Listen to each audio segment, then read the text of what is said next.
We are live. Let's see who's here. Oh, Renee. I'm so excited you're here. Tracy, Amber.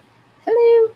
Let's see who's here. Oh, Renee. I'm so excited. Dang it. I'm going to need like a sticker. Or, I don't know. Somebody remind me next time. Don't talk to your phones down. Let's see. Denny. Hi, Denny.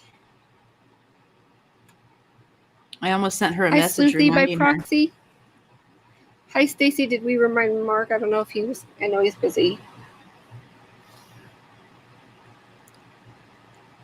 How's everybody? It is hot out here in the Pacific Northwest. Hi, Kay Mama. Hi, Angel. Hi, Angelia.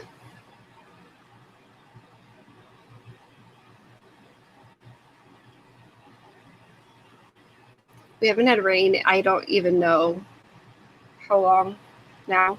Lost count. It's been pouring out here. And we don't have any in the near future. My grass, I always let my grass die in the summer, but it is like there's no grass. It looks like straw.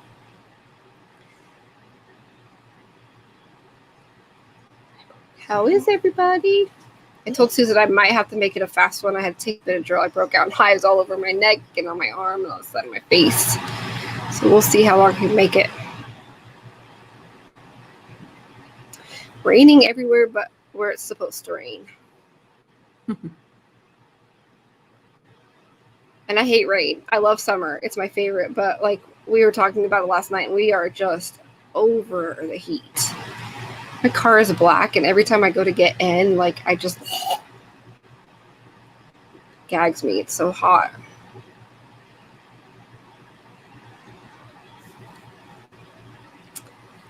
Oh boy. I think we're gonna get started in a minute. I have a story. I didn't ask anybody for a story this week. I just pulled up a Magnolia Sun story, and then Ray doesn't know I'm doing this, but I'm plugging her a little bit. Oh, thanks, Denny.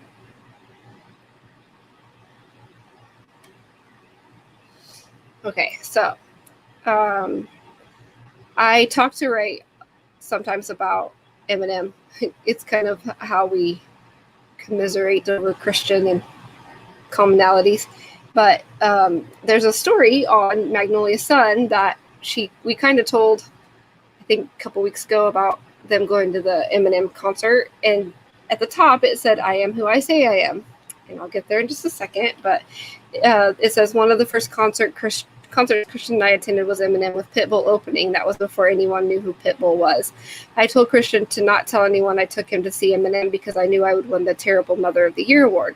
Of course, he couldn't keep his mouth shut, so I won that award hands down, but I wouldn't trade those 2 days for anything. We made a quick 2-day trip to Chicago for the concert. I think we hit every Cracker Barrel between Chicago and Meridian. We literally ate every meal for 2.5 days at Cracker Barrel, Christian's favorite restaurant, of course. Good times and great memories. Which I thought it was funny because when she was telling that story, she brought up them eating every meal at Cracker Barrel, and I was like, "Do you guys not have a Cracker Barrel where you live?" And she's like, "No, we do. It's just his favorite." I don't have a Cracker Barrel in my town. There's only like 2 in Oregon, I think. 2. And when we go over the mountains to our cabin, and there's one there, and so I always stop and eat there because it's the best. But so that story led me to what I want to say right now, and I'm going to try to say it without being emotional. I'm going to try. Today's been an emotional day. There's some changes in our lives that have been happening, and just a mess. So that title, "I Am Who I Say I Am," it's a Eminem song. I am whatever you say I am. And I was just thinking about it as I was reading it, and I remember there was certain lyrics of that song that every time I hear it, it reminds me of Ray. And I just want to say, like, we wouldn't be here discussing all of this if Christian was still alive. Obviously, we wouldn't know the Andreacchios. I mean, I wouldn't. Maybe our paths would have crossed some other way. Doubtful, but I know that a lot of us wouldn't know each other. But the punches that Ray gets almost daily would take anybody else to their knees and make them stop. And I just want to say that Ray Andreacchio has got to be the strongest person I have ever met, and I'm sure everybody can agree that she is.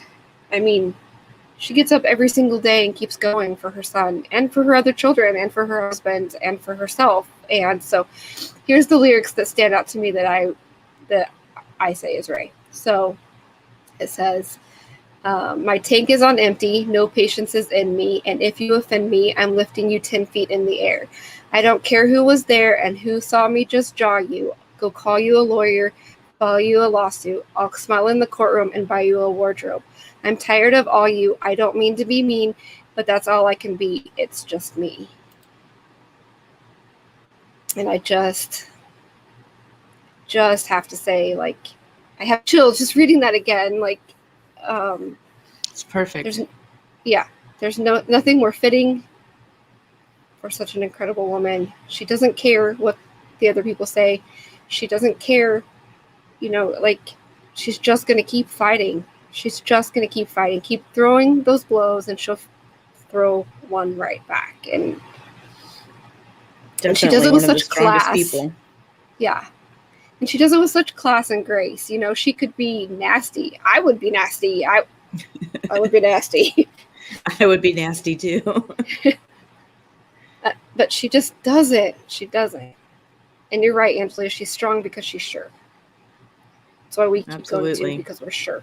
We believe in this. We believe in this. We believe in getting justice for Christian. We believe in getting the truth out there. And that's all that matters to us. They can't stop us. They can't stop her. And Christian was very, very, very lucky to have her for a mother. Yep. So, her strength is very admirable. It's almost like that song was written for her. I am whatever you say I am. She doesn't care what you say she is. You guys might be confused by the title this week. And I know somebody was confused in the group. It's capable instead of culpable. And I knew from the very beginning when we were doing this, even when we were doing our podcast, I wanted to compile all of the statements that said that, wait, gotta pause. Disclaimer. We are not in any sort of type of way professional, anything. We are two women who believe in this cause and are YouTubers. We don't pretend to be anything less or anything more. And everybody that is mentioned is innocent until proven guilty in a court of law. And don't go real life and all that jazz. Okay, so back to capable. I wanted to compile everybody that had said that Whitley was capable of committing such a heinous act. And that doesn't necessarily mean that she was capable of necessarily taking a weapon and killing Christian herself. And I'll get there. But was she capable of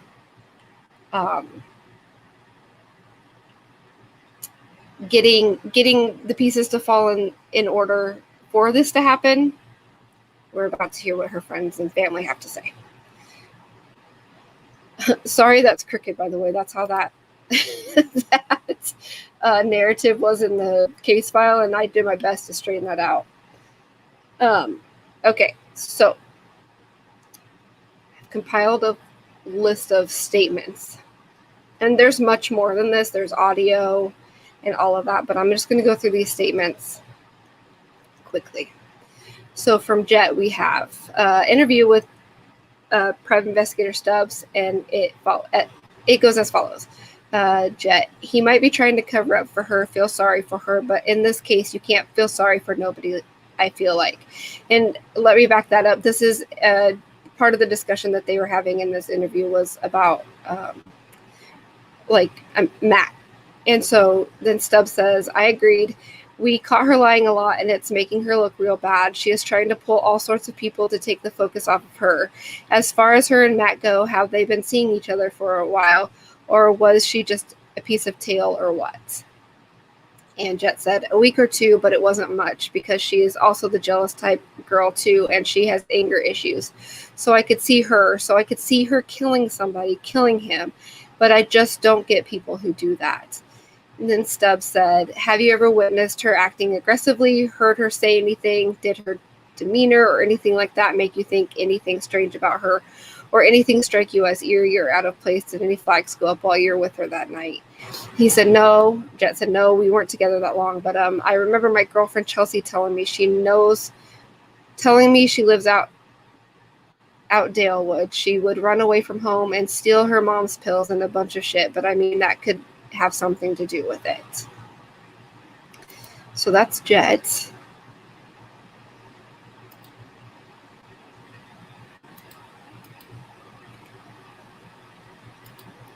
Next we have Dylan, and this is transcribed from Culpable episode 9.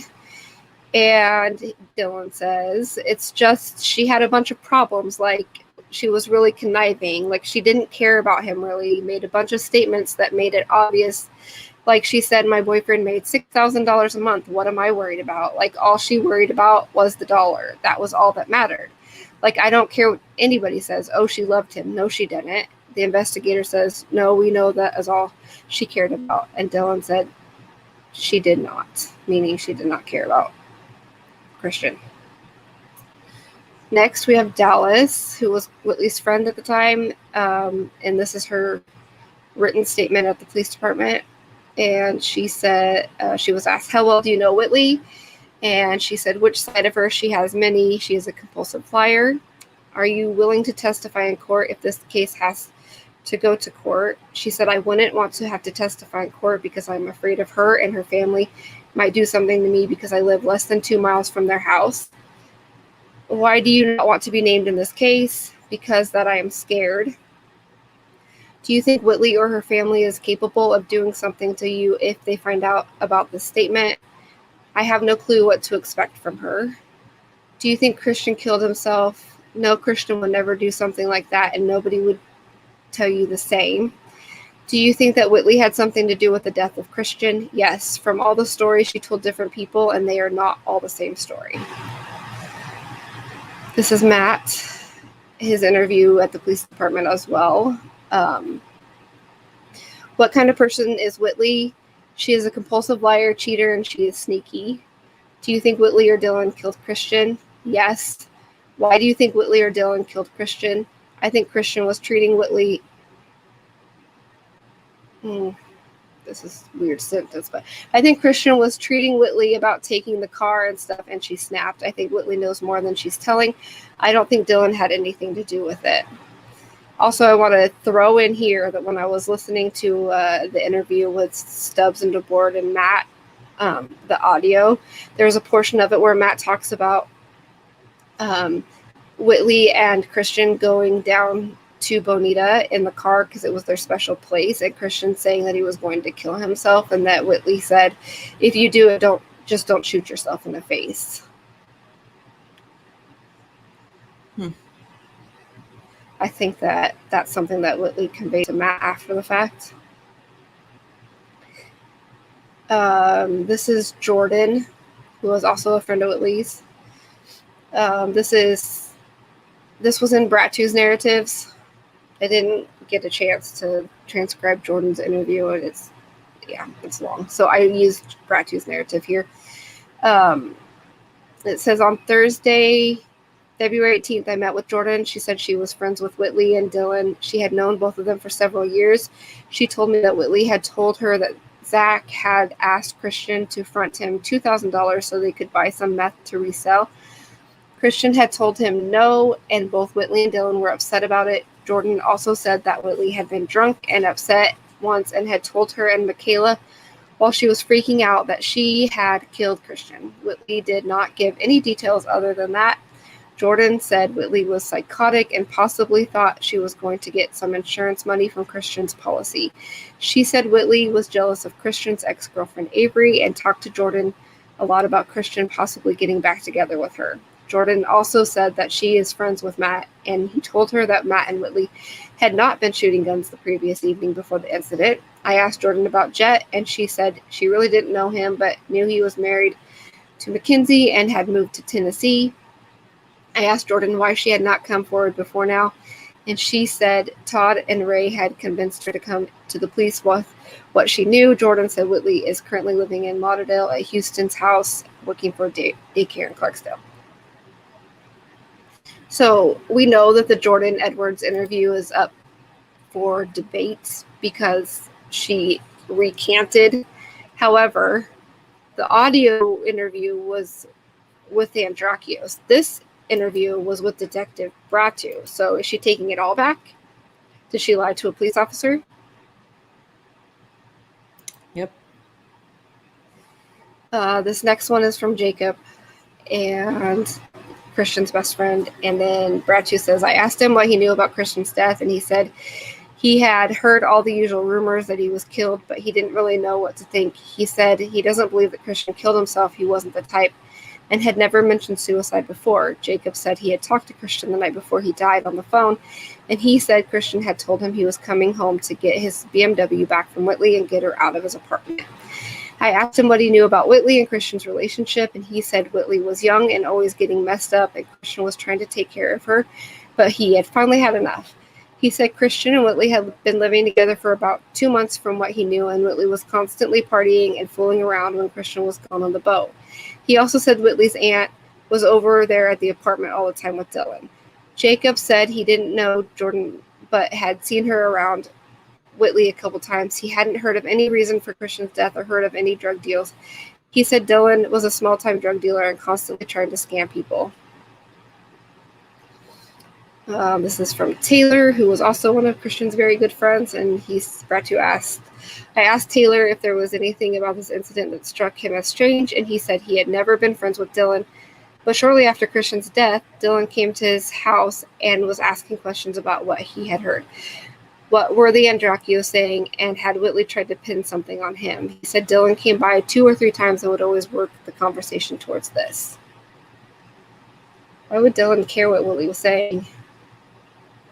Mm-hmm. If it's a suicide, it's a suicide, right?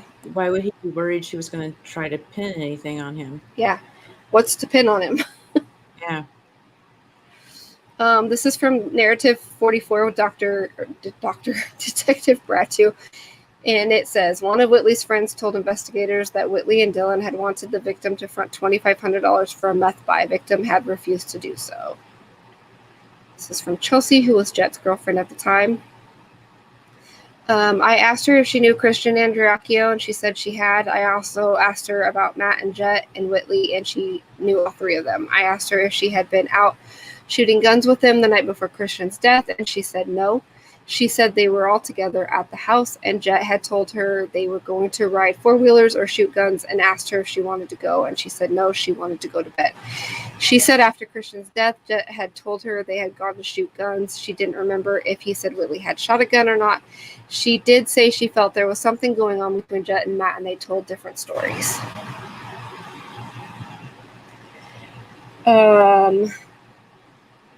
There's also Devin and Travis, who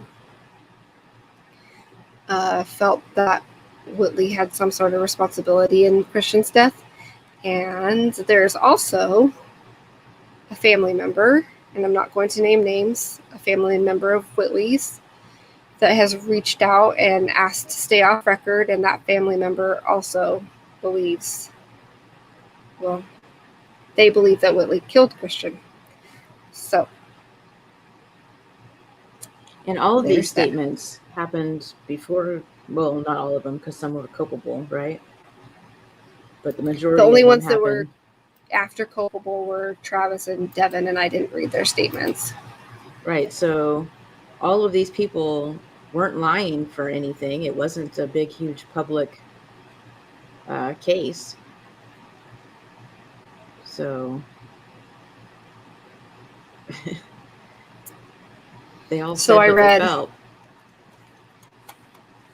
1, 2, 3, 4, 5, 6, 7, 8, 9, 10, 11. 11 people.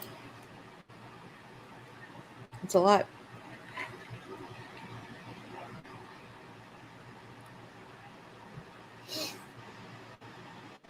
This week, this is what we had, so we can discuss. Sorry, it's not lengthy. We were going to play some audio, but some things have come up. So we're keeping our cards close to our chest for right now, and we're going to discuss this.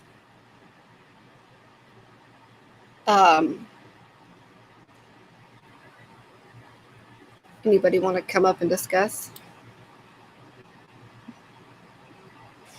Yeah, you're right, Amber. They weren't swayed by a podcast like the rest of us, but I want to go back to Jordan. I want to discuss Jordan. That interview that she has that's in the case file is over an hour long. And it's hard to hear. And Denny, hop up here.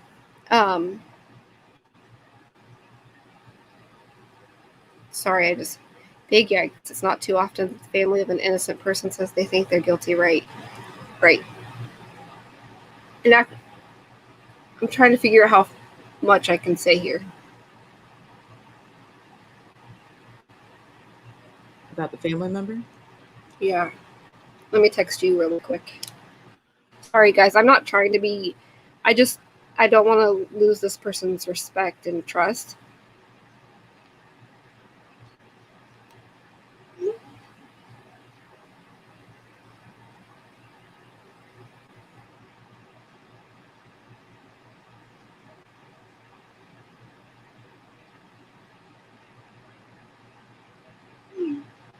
Okay. So there's two family members that think that... Sorry? That there's two family members that think that Whitley is responsible for Christian's death. And I promised that I wouldn't, divulge their information, and I stand by that. I won't do that. But, you could throw away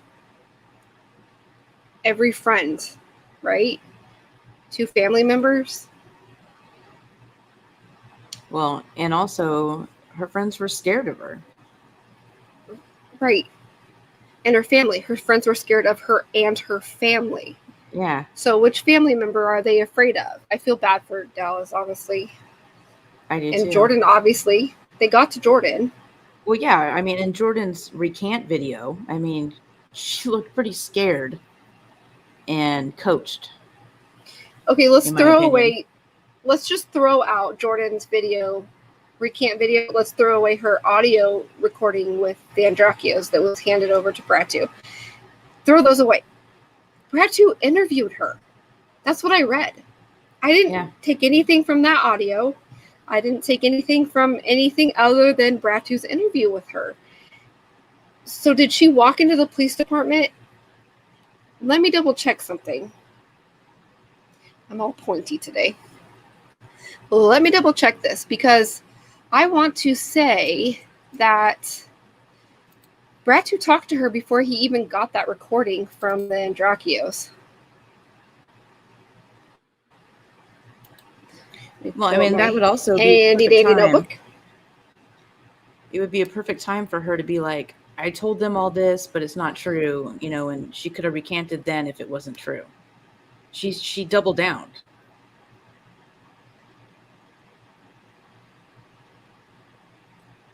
Yeah, I'm pretty sure. I hate the case file. I hate it. It's horrible. It makes my eyes like... I'm pretty sure... Actually, you know what? I'm just going to say I know for a fact that he talked to her before he got the the interview tape because there's an email exchange between Ray and Bratu, and she's asking about Jordan's interview. And he says, I'm not sure what you mean. I already talked to her. Or something along those lines.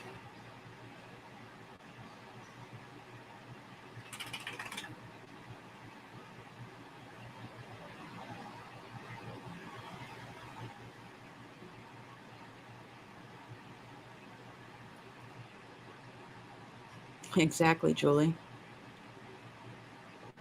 Even her mom complained about how she couldn't control her or handle her. Yeah, he says, I'm not sure. I had interviewed Jordan Edwards earlier and documented what she had told me about Whitley saying she had killed Christian, and it was partially over a meth deal that Christian didn't want to be involved in. This was documented in my February 18th, 2016 follow-up after my interview with Jordan.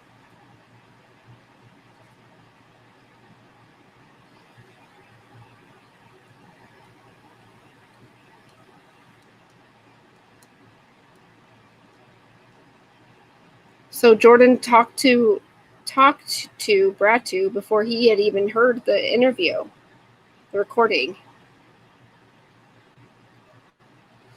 So throw the recordings out, right? Throw her recording, throw her incantation, throw it out. We still have a narrative with Bratu that says he interviewed her and she said the same thing. Mm-hmm.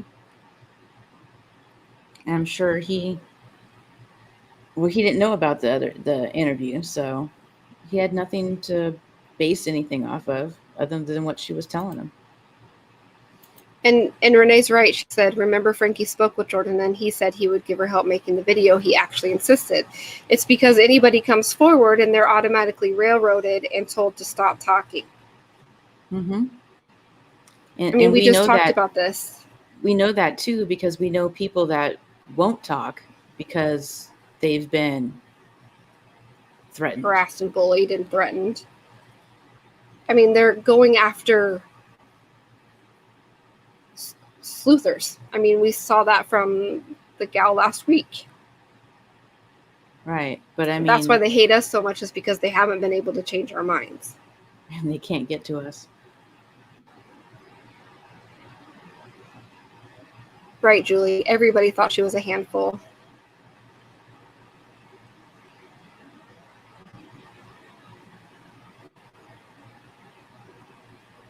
Who's GM?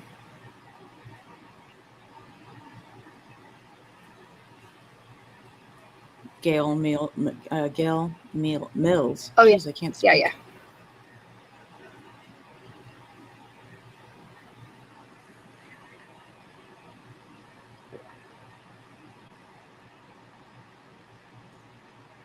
You're right, Julie, but I also think at the same token that Whitley was done.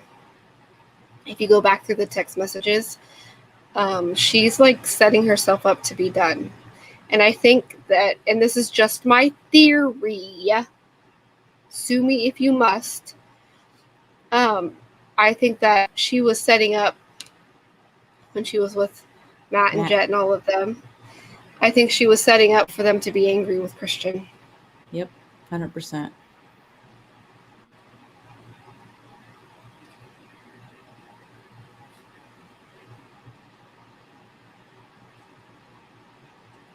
Yeah, she is all of the above. I mean, she's an admitted liar and an admitted loving drugs. Right, Angelia. They want to say, I mean, isn't their whole premise truth is in the case file? Okay, well, I just read it from the case file. Everything that I pulled today, 100% from the case file. Didn't pull anything from anywhere else.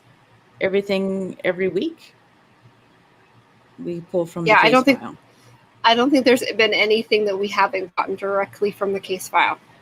Right. Except for the stories about Christian. Outside of that, we are going by the book. I mean, to the fact that I'm like, what do we talk about next week? Because we're getting pretty slim pickings. I think we have debunked every single thing that we possibly could.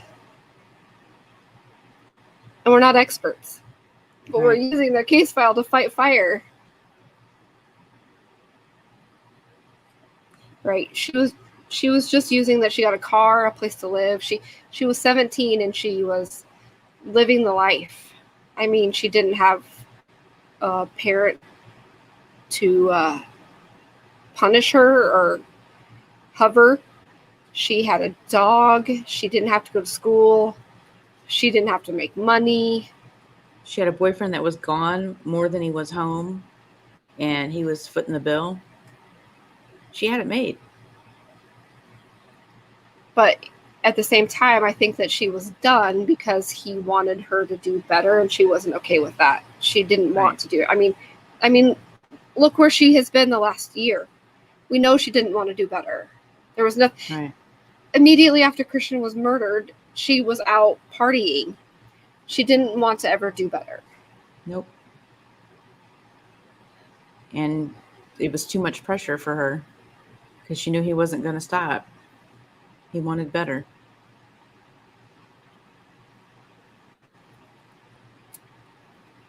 And unfortunately, she drugged people down with her that will be going down with her.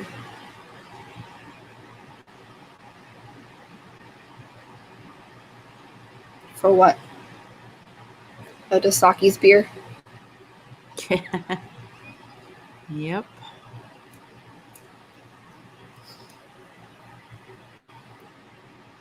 Nobody wants to come up and talk to us. Are we scary? You don't have to show your face. I almost didn't this week because of my hives, but I think I'm okay. There's the link if anybody wants to come up. I just reading those over and over again, like putting that document together today. It's just so like, how? And the whole thing about her telling Matt that she told Christian, if you're going to kill yourself, don't shoot yourself in the face. You took care of that, didn't you, Whitley? God, yeah. Like, that just shows right there. You know, I mean, it's obviously hearsay because it's what he said, she said, but that just shows how callous she is. Even in the text messages later when he was asking her, like, why'd you lie and say that you found him and then change your story? And she was like, did I say your name last night? Yeah. He's like, what? Oh, Denny.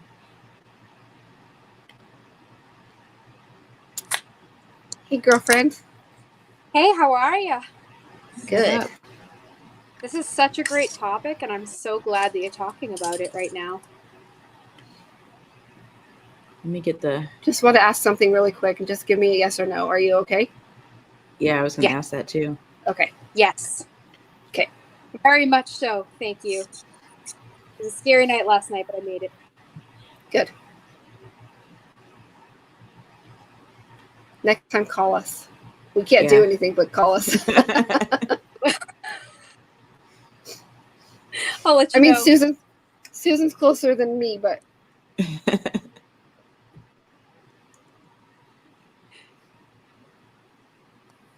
I'll survive. Yeah. Lesson learned: don't go out at 10:30 with the dog. Yeah. Get some mace. Yes. All of my good friends in Mississippi are like, you need to get a gun, girl. Taylor, if you're talking about us releasing it, or are you talking about it was in the case file? The whole case file has been released. I didn't give a last name. No, but I think she's well aware of her name being out there with that statement. It's been talked about before. It was talked about several. It was read on Culpable. Yeah. Did they talk about Dallas or Jordan? Dallas, yeah. I think the worst about that is that now if there were to, be some sort of legal thing to come out of this, it would deem them not credible as witnesses, which is really bad because I think you would need people from their side of the fence. Because they're just going back and changing everything. I mean, that can be seen as witness intimidation too. Mm-hmm. Definitely. I out that, aspect, but I mean, just by looking at the video of Jordan, like you were saying, she looked scared. Oh, She yeah. did. She was like, I better get this right or I'm going to be in trouble. I wonder what the parameters are going backwards for intimidation. You know what I mean? Like, because they're going backwards to people now. And they were doing it back then too, but I wonder how they could legally charge in retrospect. Well, That's I think something those people would also have to wonder admit as that they well. were intimidated. I mean, Yeah. to be honest, at this moment, it's honestly, it's obstruction of justice. Yeah. It's true. You're trying to interfere with an investigation by, intimidating people into not saying something. And I'm not saying who the obstructor is. I'm just saying that that's my speculation on what I just by visualizing that video of Jordan. It's palpable there that there's some intimidation going on. For sure. Do we know if she went she just was interviewed through that video by Frankie, right? She never went back into the police department and said I lied. No, she did not. She just released that video. And why did it take so long for her to come out and say that she lied? I mean, like it was only because she was forced to. Right.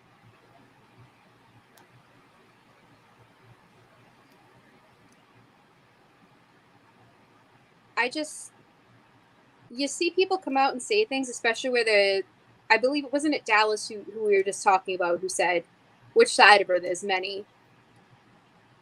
Mm-hmm. Yeah. There are many sides to her. There's, the moist poem reader. There's the one that's the manipulative person within the text messages. And then there's the person she actually is that I can't say without being sued. So. Well, and then there's the side of her that plays victim. Everybody's out to get me. Absolutely. They all hate me. Everybody's out to get her. It's all, it's a whole conspiracy. I only do drugs because they're forcing me to. But she loves drugs. Yeah. Her words, not ours. Yeah. She ever get released? Yeah. She got probation. She lost her driver's license. She has to submit to drug testing. She can't be around drug users. Community service. She got a slap on the wrist. 2 back-to-back DUIs in 6 weeks and gets a slap on the wrist. So she basically can't hang out with any of her friends. Right. And she went probably back to Meridian. So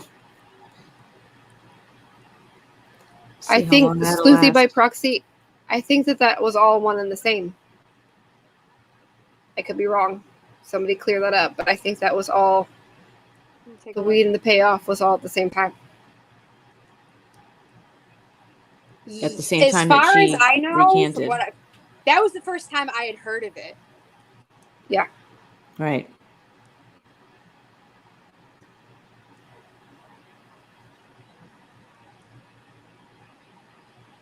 And wasn't her mom aware of the interview too? That was Dallas's stepmom. Oh, okay. But I could be wrong. I mean, I don't know about Jordan's mom.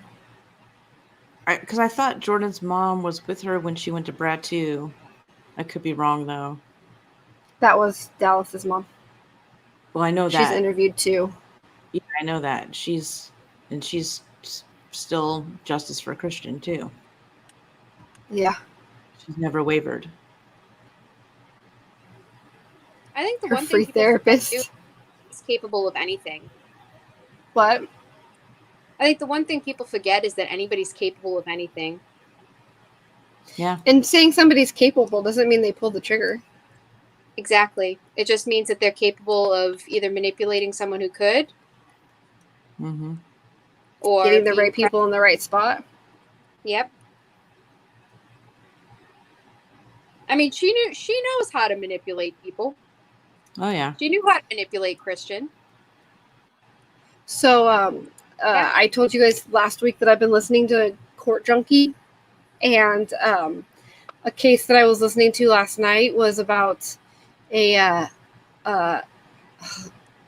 way messed up case. Like, we think this one's bad. This is crazy. So, the long story short, there's a professor that was married to a woman, an attorney. She's an attorney, but her family owned like a dental practice, and her brother was a dentist, and her dad was a dentist. Oh and yes, yada this yada is yada. a crazy story. I know about this one. Yeah, so there's a custody battle going on, and the brother, so the brother-in-law of the murdered professor, was cracking jokes to his sister, saying, I couldn't hire a hitman, it was too expensive, so instead for your divorce I got you a new TV. Yes. The Adelsons. Yeah, so the yes, Yeah. it's the Adelsons. Yes. Yes. Okay, so I mean, and then we have what was his name? Not Sergio, Santiago, something, I don't know. Santiago, Santiago, and then there was another gentleman. Luis. I think it was And then Luis Rivera. Katie. If I'm not Right. Katie, So yes, there's Katie's girlfriend of the young Yep. dentist. So the girlfriend of the brother. She had a mistrial, right? And I think Yep. she's on trial again. I watched it on Court TV. Yeah, she's on trial again right now because of COVID. It got like pushed out like even longer. But so you have this whole family over here that hasn't even been charged with anything. Like, the Adelsons have Right. not been charged with one thing. And you have two people sitting in prison and a third going on trial right now for a murder of this middle person, this professor. And my whole time I'm listening to this yesterday and I'm thinking, how did they find a mistrial for Katie when it's very clear that she set it up because her boyfriend told her to set it up? Her boyfriend, who was the brother of the wife. Like, I mean, 6 degrees And of Luis separation. identified the mother. Yep. Yeah. Yep. Luis wasn't even there. He's just the side guy who, the Santiago guy had said to him, "Oh, there she is." I can't remember her name. If it was it? I can't remember if it was Joyce or Donna. Donna. Yeah. I remember him saying, "There she is," and he said that he clearly identified her. Yep. And it just had me thinking the whole time, like, all it takes is for one person, and that one person was Katie, right? Because Charlie went to Katie and said, "Hey, I want my brother-in-law off for my sister." And she asked her ex-boyfriend. Yeah. And then we have Whitley, right? And all she has to do is say Christian says this and that and this and that to the right people. And they're like, "Oh, well, we'll take care of him." And mind you, maybe they didn't have the intentions of ever murdering Christian, but that's what happened. Right. I think something definitely got out of hand. I think that, obviously she sent a text message saying, "You need to come get me, Matt. Christian's kicking me out." And Matt saying, "I'm at work. I'm not coming to get you." Yep. But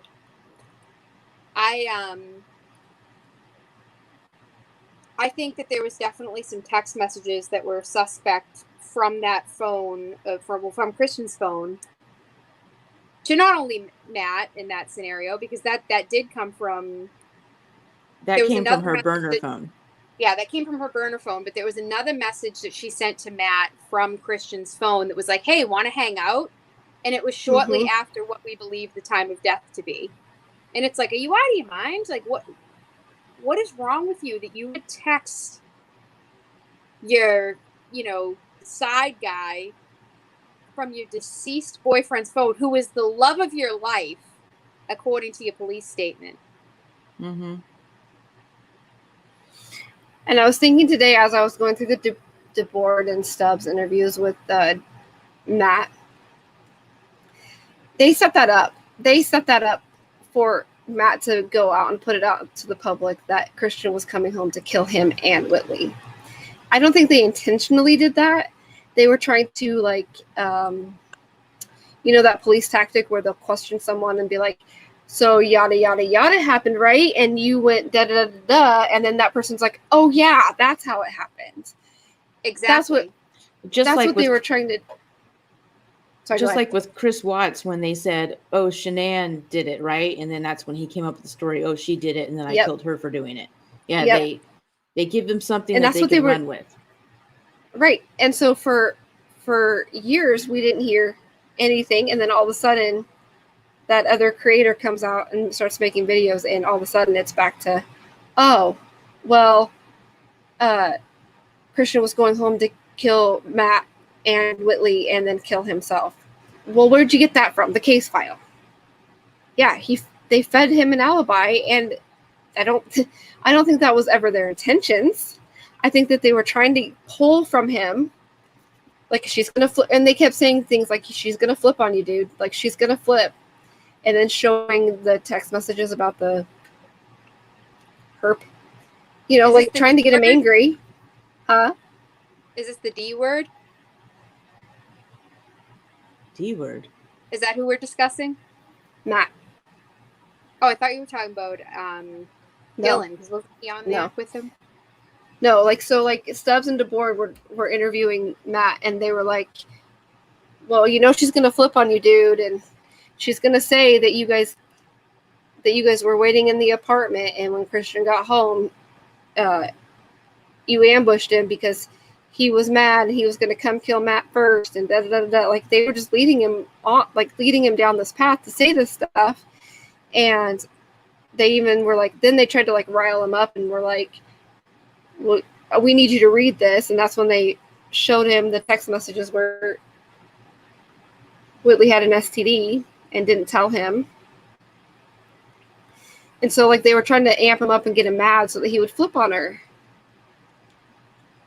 And so now they're using that narrative 7 years later. Mm-hmm. I mean, they could have done that a long time ago, because I'm sure the anger back then would have been a lot more hostile, to the point where he would have been hot-headed and immediately said it. Yeah. Well, for the longest time... The truth would have come out immediately.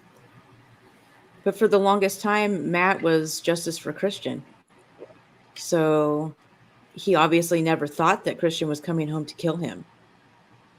It wasn't until Culpable came out and people started digging, i.e. Sleuths, i.e. us, and started pointing fingers at the inconsistencies of his story, and then he flipped. Yep. And went on the defensive. Yep.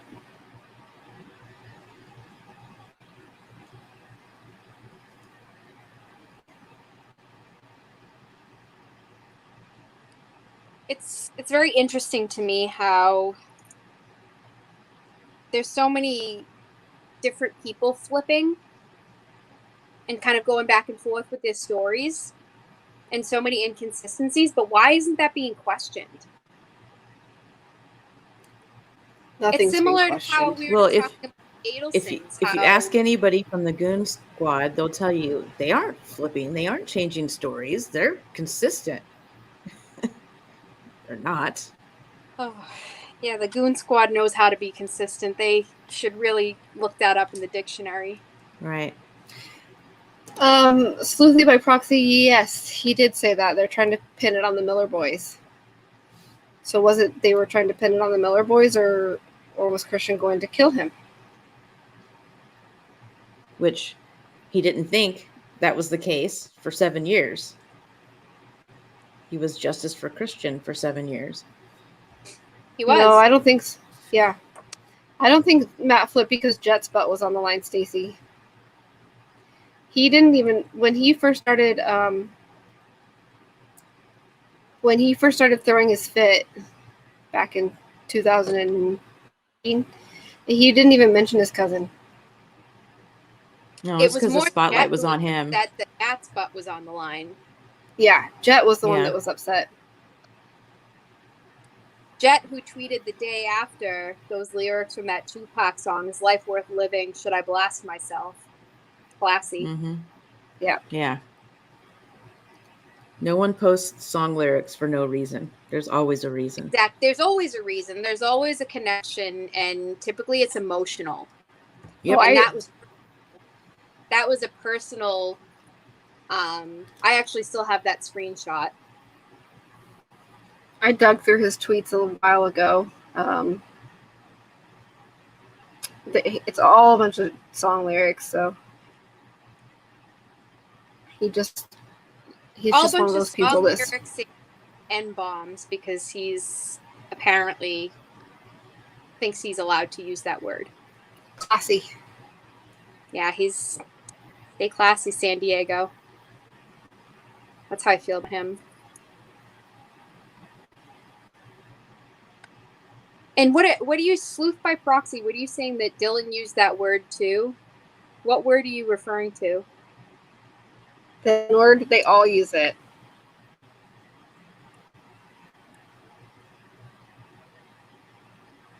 Oh, pin. Yes, Dylan said it in what I read. He said That did Whitley say anything that trying to pin it on him? Mm-hmm. Now I can say when I myself personally spoke to Dylan, he didn't use any of that terminology about pinning. He did tell me about the bank that he was trying to pacify a friend. Oh yeah, Taylor said, and Whitley tried. He would ask him questions about what he'd heard, what were the Andreacchio saying, and had Whitley tried to pin something on him.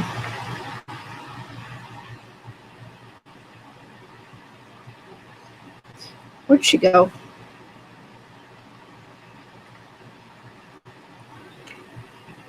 I'm here. I'm getting my notes.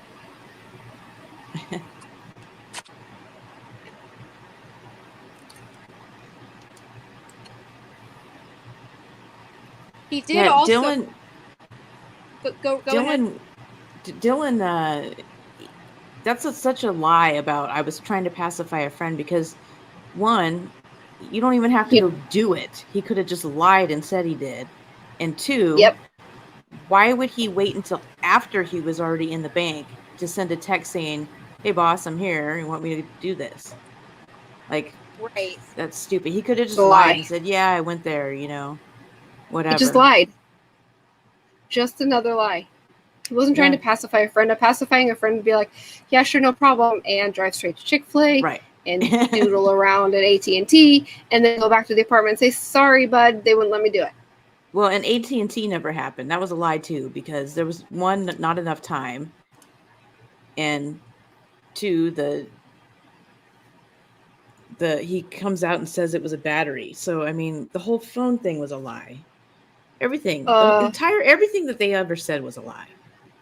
Tracy, they don't just suspect her; they really think. I can't. Yeah, they truly believe that she was not only capable, but probably the one. I mean, think about it. I found it very strange watching 48 Hours when you look and you see that her mother is, like vehemently defending her. And it's like, ma'am, you weren't even around. Yeah. You were like out and about. Like she was, your daughter is dating this 21-year-old young man. And she was thanking him for taking such good care of her daughter. Because I've said it before. She couldn't do it. I know I say it all the time, but my daughter is the exact same age as Whitley. I mean, they're like 4 months apart. 4 months. There's no way in hell at 17 would my daughter have been living with a 21-year-old on her own. No way. My mother. There's no excuse for it.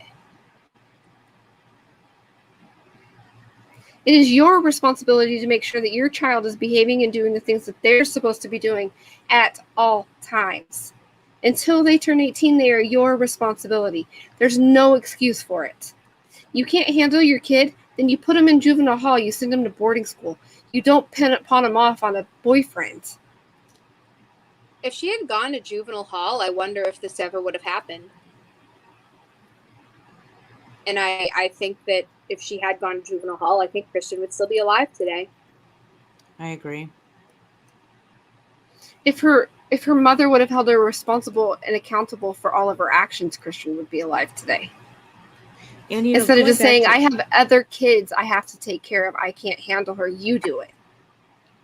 And going back to the text message that she sent Matt at 11:43, Christian's coming to kick me out. Well, one, we already know Christian was already there for 20 minutes.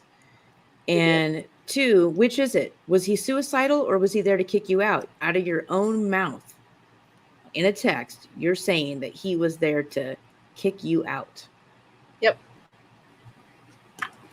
But, they go back to, and they fall on, that wasn't her sending that text. That was Christian sending that text. Well, if that was Christian, why didn't he answer a text message that he got a couple minutes before that from a friend? And then never speak to anyone else outside of Whitley and Dylan the entire day. The last person he spoke to was his mom at 7:45 in the morning. And I've said this a million times in the group as well. I've said those things via text message. Yeah. Yep. I've said that before. I said, you know what? It's not worth it to me anymore. I'm going to end it all. Whatever. I'm still standing here in front of you. I'm on this live right now talking to you. Yeah. I've said, everybody has said something along the lines of, oh, I'm going to kill that person, or they're going to do it to themselves. There have been many people that have done that are still very much alive. I'm always. Go ahead. Nope. Your turn. I was just going to say that not only that, it was a handful of text messages out of thousands between them. And some of them weren't even from that night. They were from the month before when he caught her cheating the month before. Right. So, and that's what she used. The ones from the month before she used to show Matt, to get Matt all upset. Matt goes to Jet, says, look what dude is saying. And then, oh my God, here he is again right now, live, saying this stuff, getting them all riled up. And then the Mardi Gras party she's at, she's basically making it appear that, oh my God, look what a psycho he is, calling me and getting me so upset right now. When, okay, well, you're out there playing, musical eggplants with Matt Miller. And you're gonna expect this man to not call you and want to know your whereabouts, man? Like, and she's like, "Oh my God, he's calling me." And they're like, "Oh my God, he was stalking her. He was calling her all night." I would be too. Yeah, she ghosted him. Yeah, yep. She was playing musical eggplant like the night before, but he's the love of your life. Okay, I'll believe that. We all believe you there. He was the love of your life, but you're out there playing musical eggplants. Well, and he was the love of her life, but she wasn't fighting for her relationship. Instead, she was texting Matt saying, come get me. Christian's coming to kick me out. Exactly. And then when he's dead, hey, do you want to hang out? Like, what are you thinking? Sorry, I just had a light bulb. Okay, so when I also was listening to the interview with DeBoard and Stubbs and Matt, so they're asking him all these questions like, did she stay at your house when you left for work? And he's like, no. Was she awake when you left? Yeah, I walked her out. Oh, okay. So did she drive her own car to your house? Yeah, she was fine, she was straight. Wait, I thought the story was she slept through the gunshot because she was high. Right. That's her story that she's sticking to. So was she straight or was she high? Or did she go home and do some? And if that's the case, she went home and did some more Xanax. How'd she get gunshot residue on her hands still from the night before? She was touching things, right? Taking a drink to take some Xanax. She was napping. They had a very busy napping schedule that day. Yeah. Naps and movies all day. all, and it's within such a short time span. Right. That's what I find so interesting is all those naps and like so you watched 2 movies, you took 2 naps. Drove to Bonita. Yep. Well, I mean, Bonita's really Christian's backyard, but she still says they drove. Dylan what they do? Told me napping when they went to Bonita. And there was something that I was going to mention when you were reading earlier, Misty. I think it was either Jed or Matt's statement that I think it was Matt's saying that Dylan was always at the apartment with Whitley's aunt being over there. Yes. But He did say that. Dylan He said he had never been there. Remember? Dylan was saying that and that's why he got the address wrong, because he had hardly ever been there. He didn't tell me he had hardly ever been there. He told me that was the first time he had ever been there ever, to Christian's apartment. Yeah, they can't remember their lives. Jacob said that Dylan or Christian had told him. Yes, it was Jacob. Yeah, so Christian told Christian told Jacob that Whitley was constantly partying and fooling around when he was gone on the boat. He also said Whitley's aunt was over at the apartment all the time with Dylan. We know that because he caught her in the lie.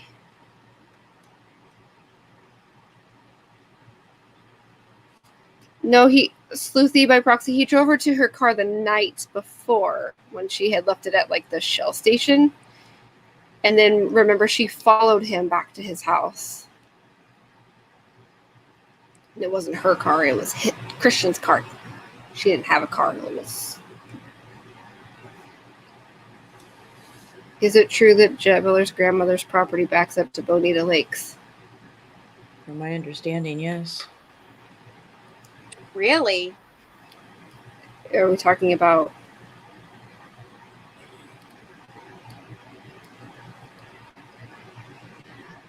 That makes me think then about a certain something that was missing. Missing? Yeah. Missing. You just cut out what? I'm gonna send you a thing because I'm not sure if I want to say this on the live about what I think about this missing item.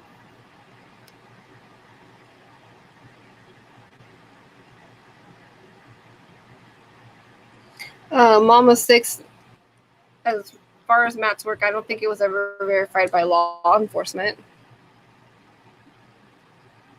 Maybe, I don't think so though. Well, it was never noted. Right.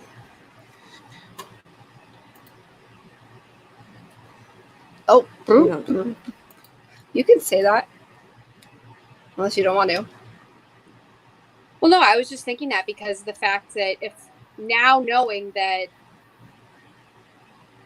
the back of that property backs into Bonita Lakes, I'm trying to remember what the name of the outfit is. Somebody will know in the chat. The outfit that Christian would wear on the barge that was missing. Say barge again, please. Yeah, please say that again. The outfit the expensive, like, I don't know if it's not coveralls. It was like an expensive like suit that they would wear on the barge. And it was Christian had it on and they never saw it again. And I'm wondering, could that be in Bonita Lakes? Now Maybe. that we know that that's what the property was. I think that they sold it. Or threw it away. That's very possible because it was an expensive Tankerman suit. That's right. Tankerman's. Yes. And the jumpsuit. Yes. Tankerman suit. That's the proper name. And what was it on? What do you wear it on? He wore it on the badge.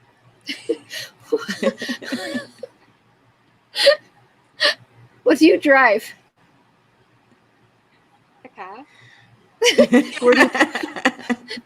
Where do She's you not park going to want it? to come on here anymore. I just love it so much. Where do you park your car? Out there in my parking spot. Dang it. I love it so much. It might be in Harvard Yard on Tuesday.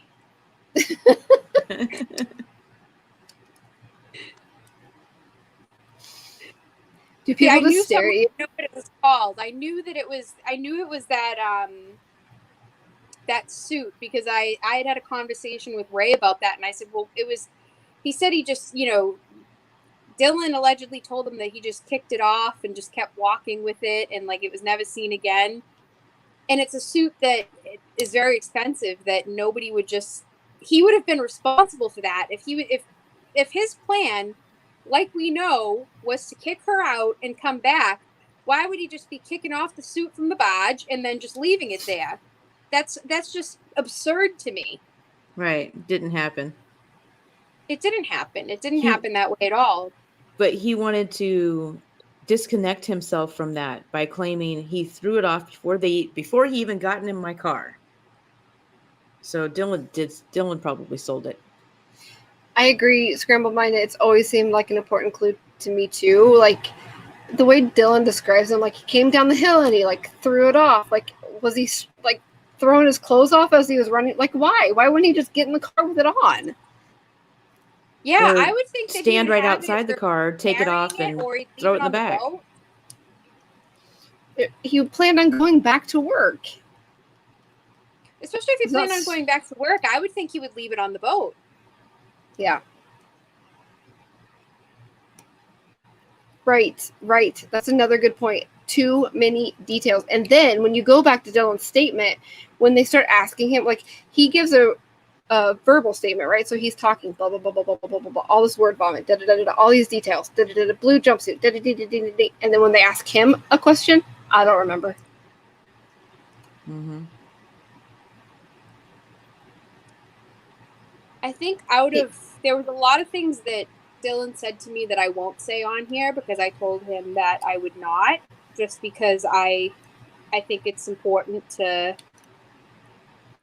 hold those things off and not make them public knowledge. But there was one thing that he said to me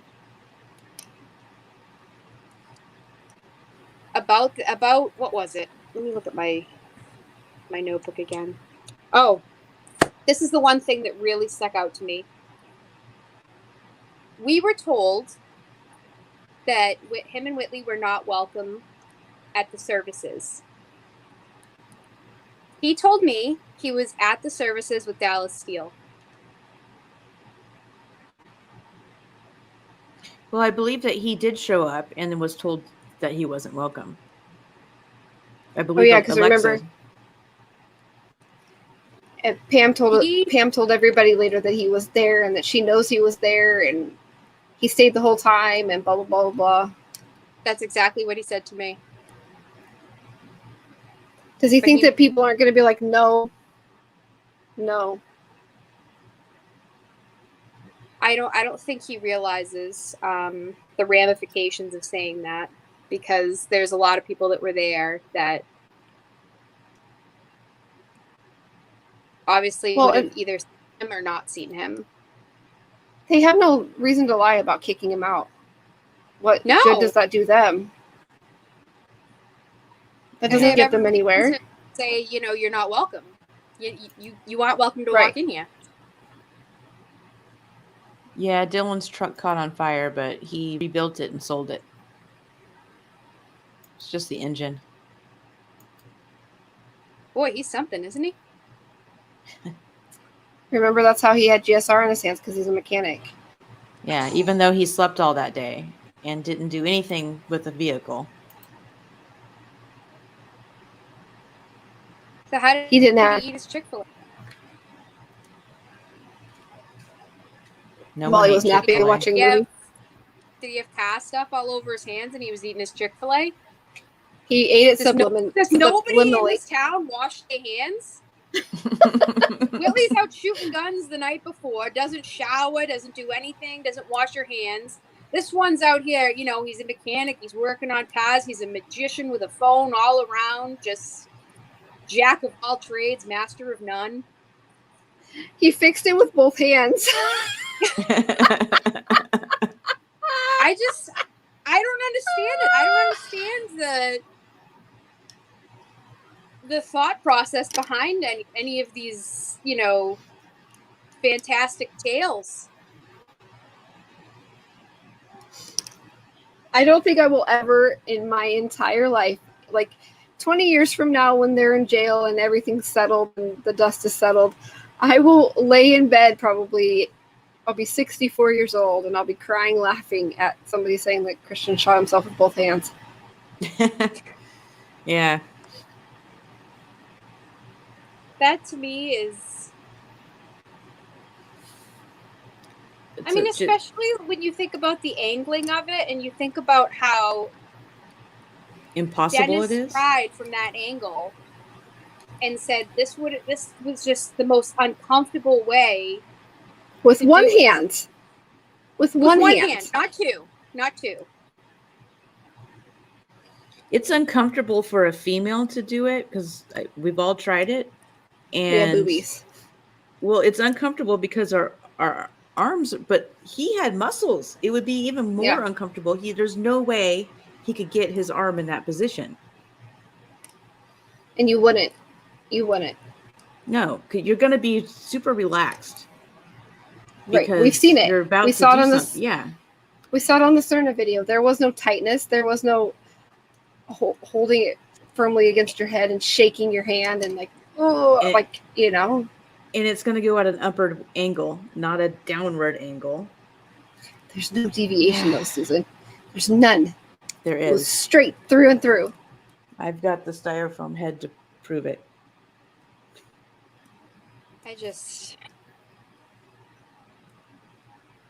just feel like people don't understand their lives are going to catch up with them. And it's much easier to tell the truth than to have to keep up with all of your lies. You know, their lives have already caught up with them. That's the problem. Right. So now they're just creating new ones. And Susan and I were talking earlier today, and I don't remember what I was just going to say. Oh, nope, lost it. Hang on. Sorry. Just like that, huh? Which thing were we talking about? We were talking today. about how it didn't have to be Whitley that pulled the trigger. No, she could have just been in the vicinity of this happening and then ran into the bedroom and said, "Hello, I've been asleep this whole time and I did not hear a gunshot in this tiny little apartment." Oh, no. Okay, now I know. Okay, so all this time I've always thought that and this is my theory, sue me if you must. I've always thought that if anybody was going to roll first, it was going to be Dylan. However, I don't know if you guys watch TikTok. There's a TikToker named Ed Dudes that I love so much, and he says "however" instead of "however." So I always say "however." I don't think it's going to be Dylan that rolls first anymore. I think a certain person that's named after an aircraft is going to roll first. Dylan would be smart to roll first, but I don't think he's very smart. We know Whitley's not going to. Oh, absolutely not on Whitley. But Dylan, I personally don't. Well, what does she have on him? Like, what could she possibly have on him? Where she got the eggplant warts from? Yeah. Oh, that is I mean, even going through all of this, going through all of the people that said that she was capable, several of them were asked, were Dylan and Whitley in a relationship, and several of them said, I think so. I was told, or they were messing around. I was told that there was a little something going on there. That's what I was told. Hearsay. That's what I was told. I'm not saying it's true. I'm not saying it's a lie, but I'm just saying that's what the streets are saying. Mm-hmm. Scrambled So I mind. think everybody was, taking a dip. And it wasn't just in Bonita Lakes, folks.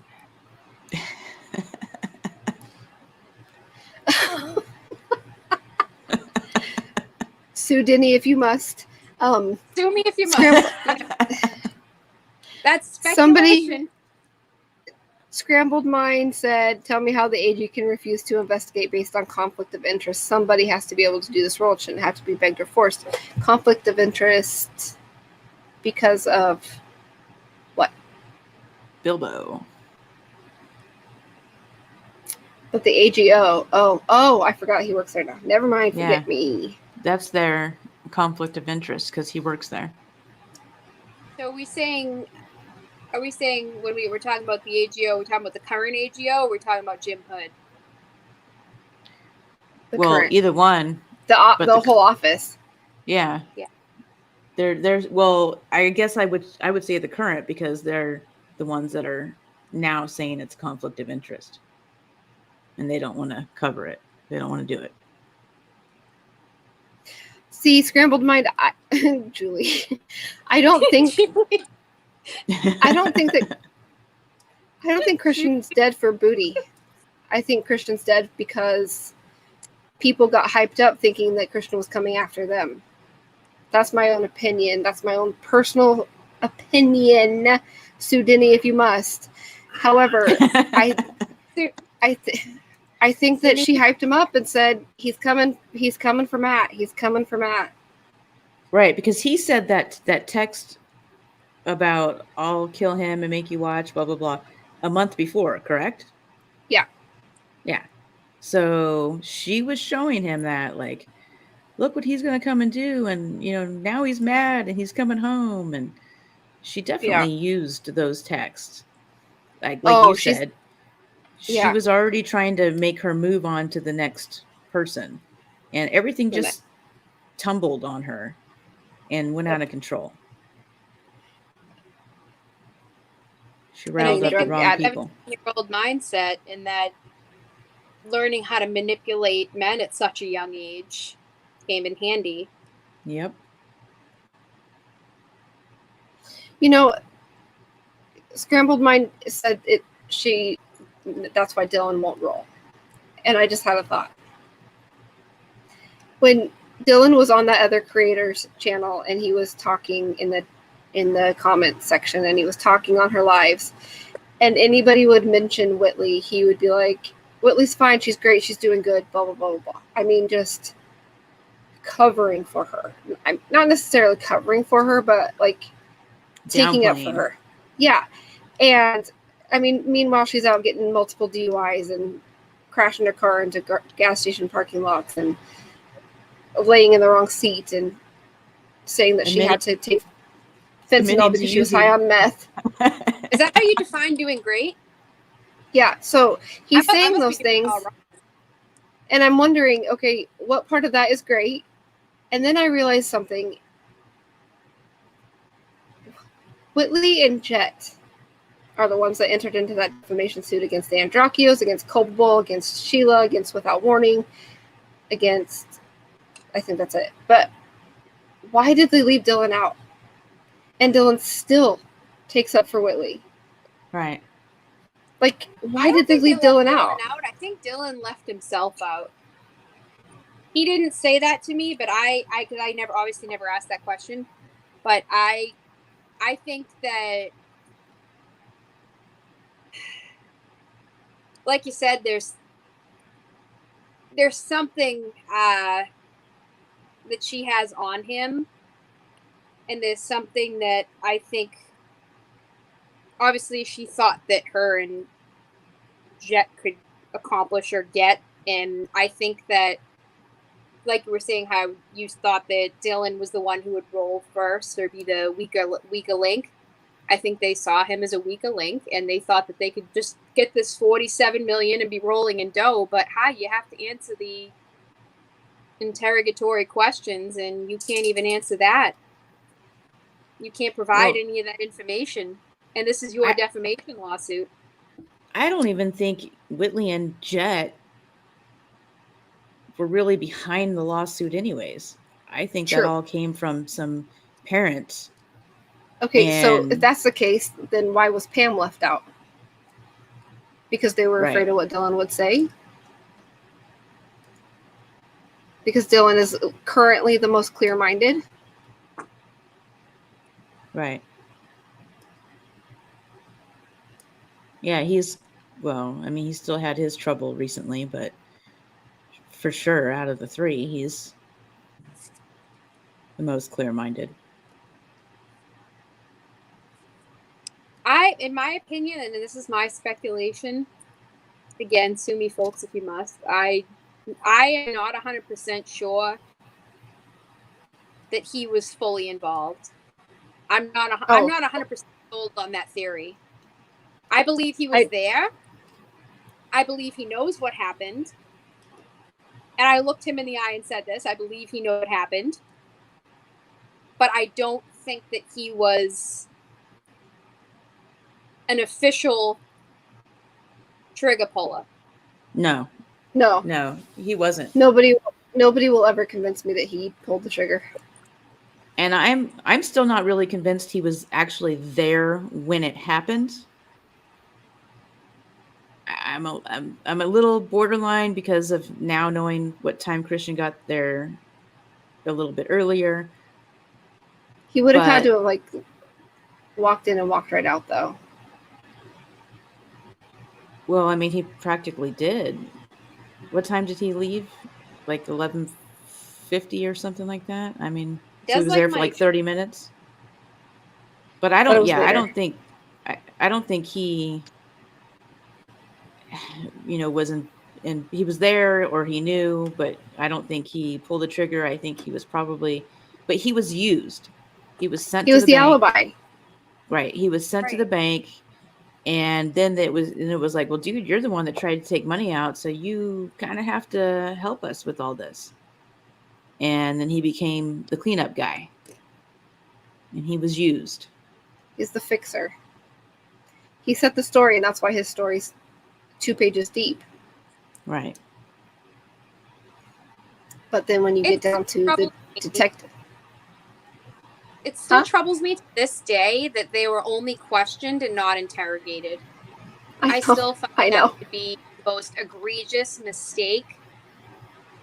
Alongside all the other egregious mistakes that they made was the fact that they were only questioned and not interrogated. That troubles me deeply and bothers me so much. But that's because they were already told, wrap it up, it's a suicide. And that's why they took zero evidence from the apartment. They left that apartment saying, this is going to be a suicide. Let's just do the quick statement and let these kids go and wrap it up and go eat some donuts. Yep.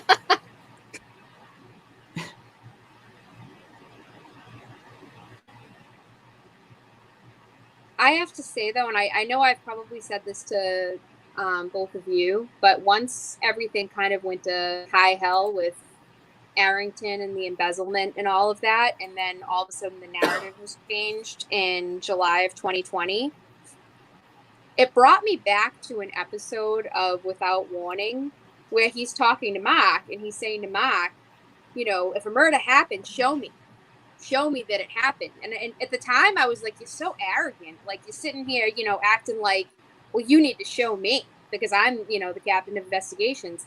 And then once all of this happened, all I kept thinking of is there's something that he knows that he can't say that he wants Mark or somebody else to find.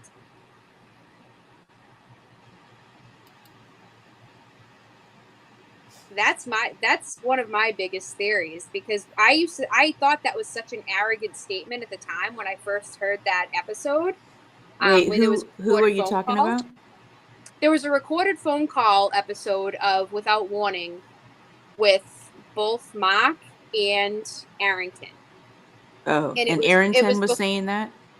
Yeah, and it was before everything went to high hell and before he changed that narrative in July of 2020. Okay, I remember what you're talking about now. he kept saying, if a murder happened, show me it happened. And yeah, he wanted it. He needed it handed to him. Yeah. Like something he already knew, but he needed it handed to him. Is that what you're kind of getting at? Yeah. I think there's something more that he knows, and he's being kept quiet as well. And it's like, what is up with the corruption in this place that a little 17-year-old can have all of these people under her thumb? And obviously she's old now, but I want to mention something about the corruption thing. Someone complained about us talking about the corruption. I just want that person to understand that in 2014, Mississippi was the top most corrupt state in the United States. And she can go look that up if she wants to complain about it. That's all. Hi. I'm so glad I see your comments on all of our videos. I'm so glad you're here live for a little bit. And I want to add to what Susan just said. And if anybody has ever taken offense to what we have said about Mississippi and the corruption in Mississippi, we don't believe that every single law enforcement agent, that every single first responder, every single judge, every single district attorney, we don't believe that every single person in Mississippi is corrupt. What we are trying to point out is that there is a major problem and it needs to be fixed in a major way. And yes, there's corruption, there's disgusting behavior all across the United States in every single state. But we are focused on Meridian, Mississippi with this channel. Right. That's what we're focusing on. This isn't isolated to just Cassie Coleman in certain situations there. And Doug Evans is corrupt as well. In my mind. He can sue me for that as well. I don't care. We love many, many, many people in Mississippi, and we don't think that all of Mississippi is a horrible, rotten place. We think that the people that have done this family dirty are horrible and rotten, and we think that there are people that are outside of this family situation that are horrible and rotten because there's proof of it. This episode was actually going to be capable, and it was also going to go into some of the other victims of Bilbo's DA-ness, I guess I could call it, his reign as a district attorney in Lauderdale County.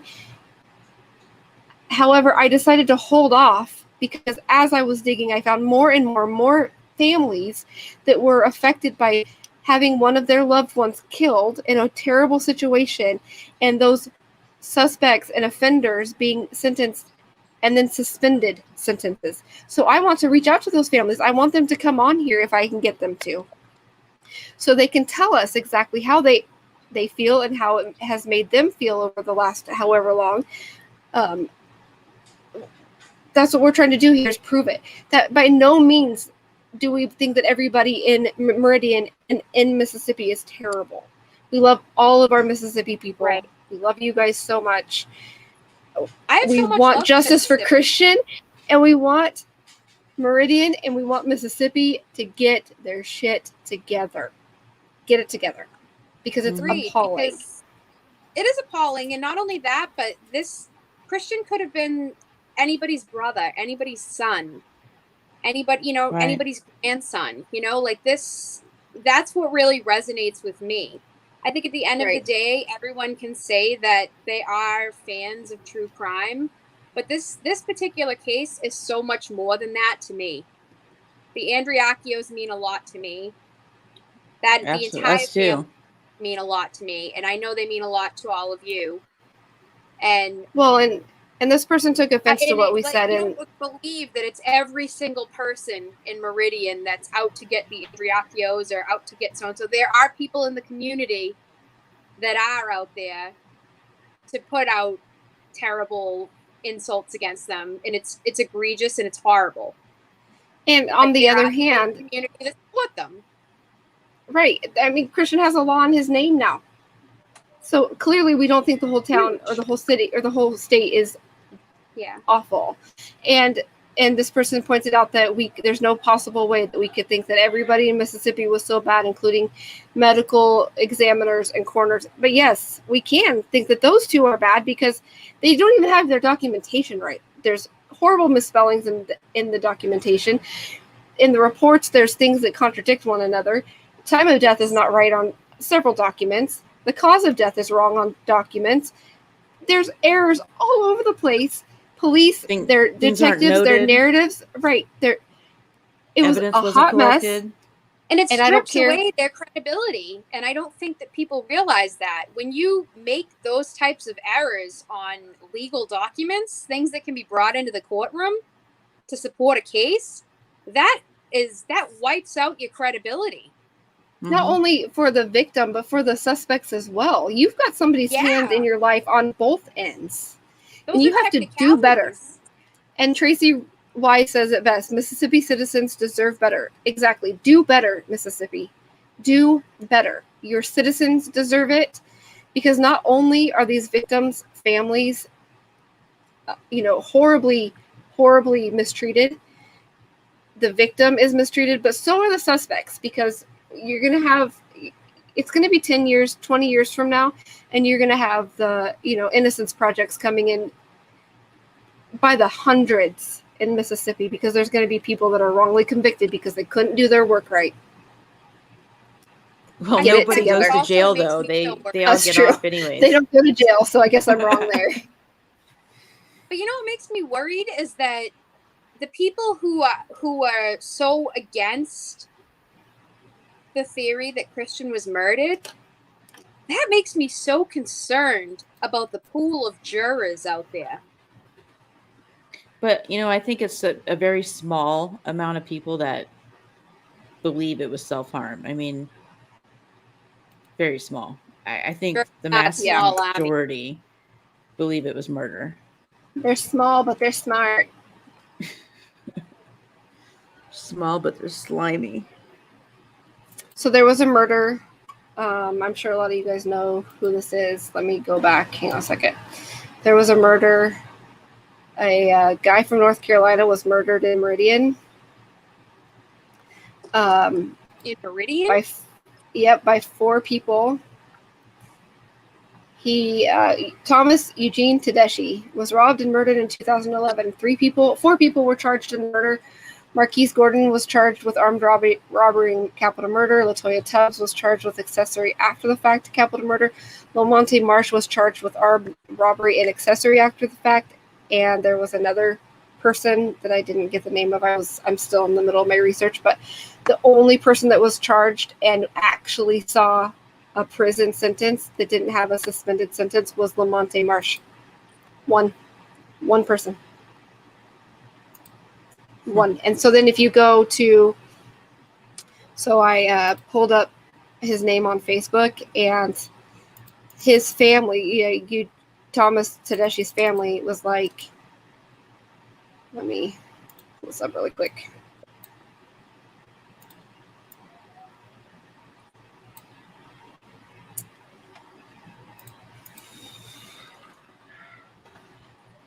They're all in the comments on this WTOK post, and they're not happy.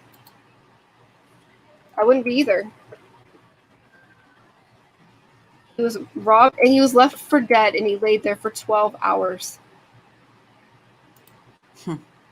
Wow. I'm agreeing with you, Scrambled. I think it is very concerning that the people that you're calling to protect you could be the ones covering things up. And again, like I said, I don't believe it's all of them, but I do believe that there are a scary amount, enough to really give me pause and concern. I mean, I think it's enough to give us all pause and concern. That's why we're here. Mm-hmm. Right. That's why we've, followed this for so long, and Misty and Susan have done all the good work that they've done.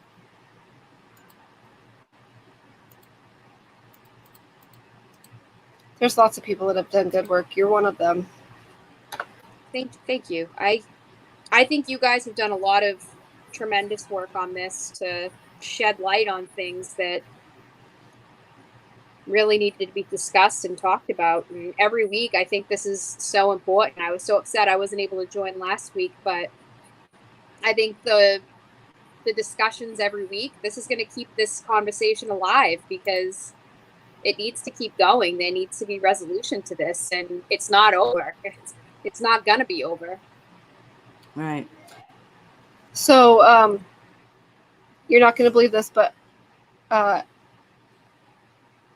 this woman named Angie posted on WTOK and said, 3 years ago today, my brother was murdered in Meridian. His name was Thomas Tedeschi, and he is missed. His murderers, some of which are loose in Meridian to kill again, still have their lives ahead of them. I hope Lamonte Marsh, Marquise Gordon, Rakeith Watson, Latoya Tubbs, and Alexander Jenkins all rot in hell.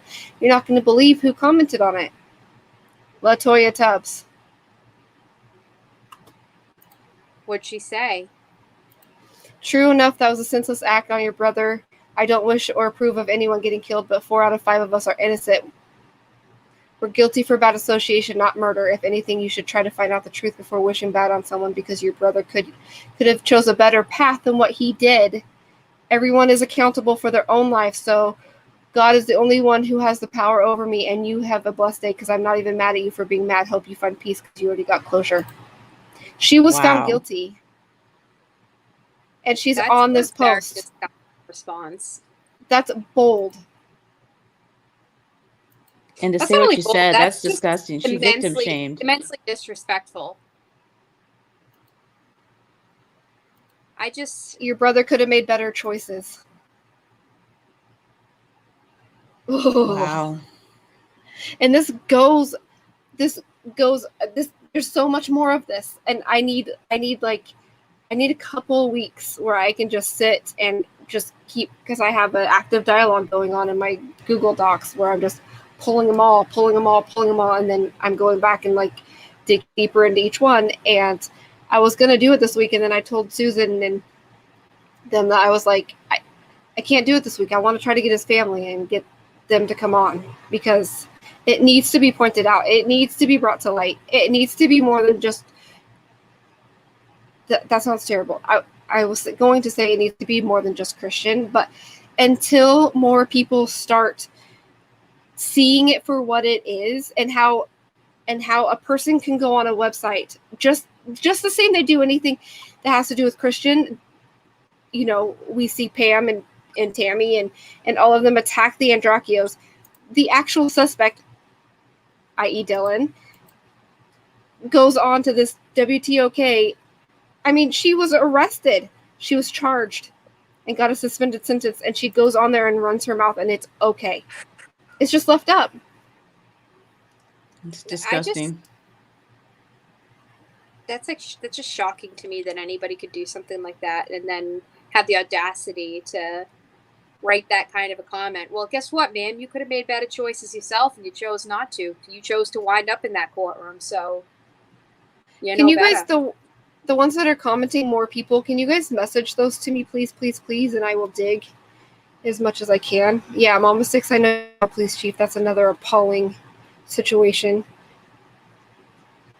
If you guys know any more, like, I'm literally finding so many. And I had to focus on getting the capable portion of this together this week. And I just, like, I couldn't, like, focus on making it a 2-parter thingy. I can't think straight right now. I will say, though, Misty, I think that you are absolutely correct in the fact that it does have to be more than Christian, because that's exactly what the DOJ said to me. They told me that, and I have verbatim every letter and every word that I wrote in my letter. I took pictures of the letter before I mailed it. It was like a good 4 or 5 pages. And they told me that they do not investigate isolated incidents. Meanwhile, I gave them a whole list of things that were not isolated incidents. It's not an isolated incident, and it doesn't matter if it is, because somebody is dead. And when I say it needs to be more than just Christian, it doesn't need to be more than Christian, but it is more, and it needs to be brought to light. But in order for us to get more from the DOJ, I don't think that we can even have more examples. Yeah, but I mean, we have to start at the bottom. We have to work our way all the way to the top, and we have to start at the bottom. And these people, and we can't do it from thousands of miles away. I mean, I'm what? 2 time zones away. But these district 2 time attorneys zones away from Mississippi. Wouldn't And it be 3 one for time you. zone?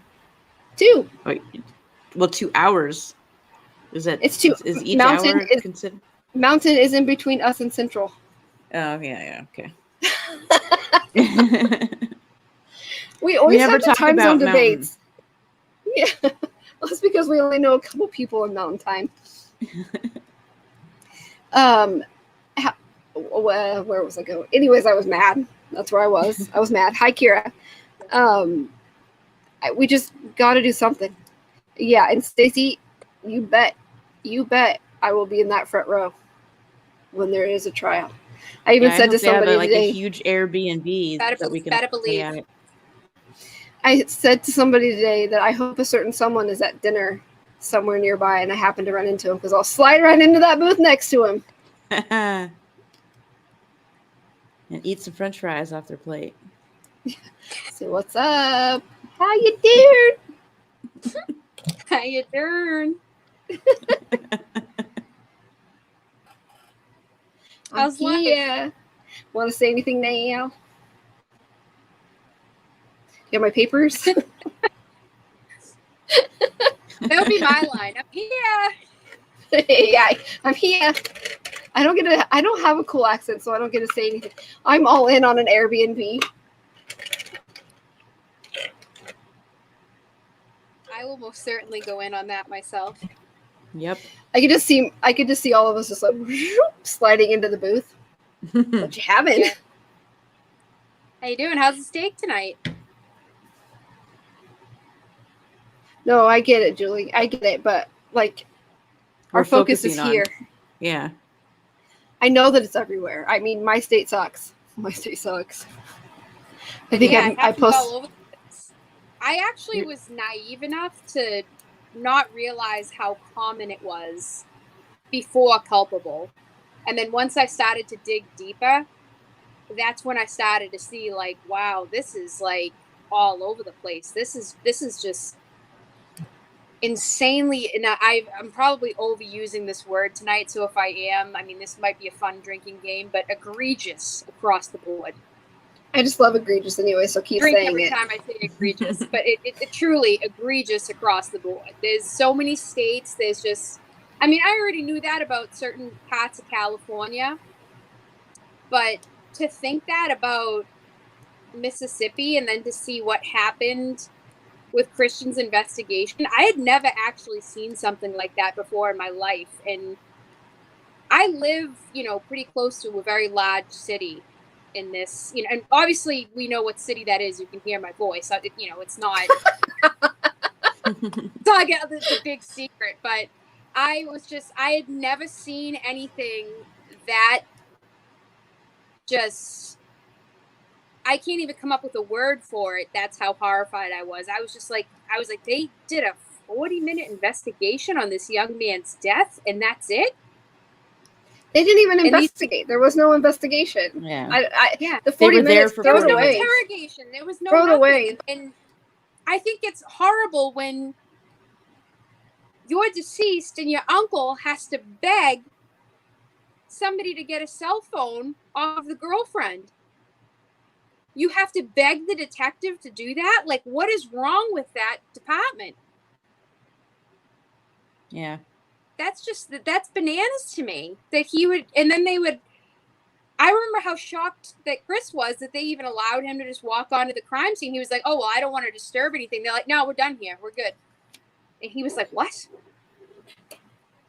I would have felt the same way. I would have been like, what do you mean you're done here? I was watching a TikTok yesterday. I told Misty to watch it. I don't know if she did because it was like a 22-parter. I watched the whole dang thing. Did you? Wasn't that crazy? Yes. Like this girl's... Yes, we need to get her. Yeah. I know. I told you I wanted to get her. This girl's father killed her mother, and he was a doctor. So when he called an ambulance, not the police, and had like changed his clothes and everything because he had blood all over him, and he also was molesting some patients of his, and he basically got away with murder because of who he knew. He knew his best friend, His partner, his partner, medical yeah, practice partner. medical practice partner's brother was the district attorney. And this happened, like 20 years ago or something like that. So we're going to try and get her. 1997. So 23 years ago. I need to send her a message. I know. The only bad thing about TikTok is if you're not in mutual friends, she won't see the message.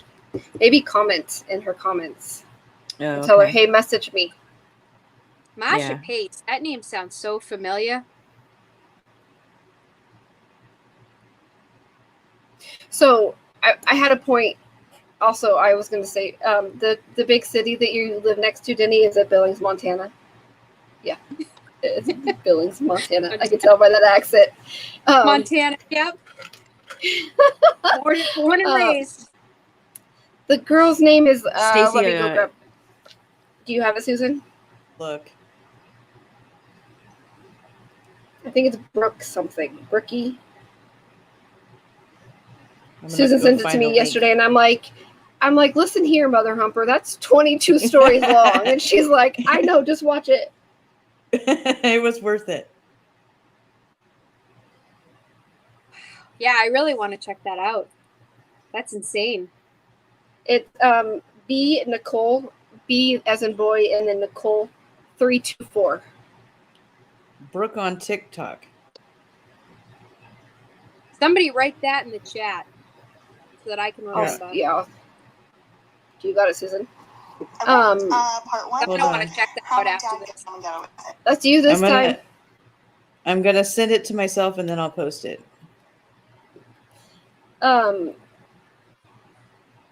So I had a point a minute ago. Okay, so I think we've discussed this before, but the way Susan and I met was making a murderer. I don't care what you guys think, if Stephen Avery's guilty or innocent. La la la la la la la la. Don't want to hear it. However,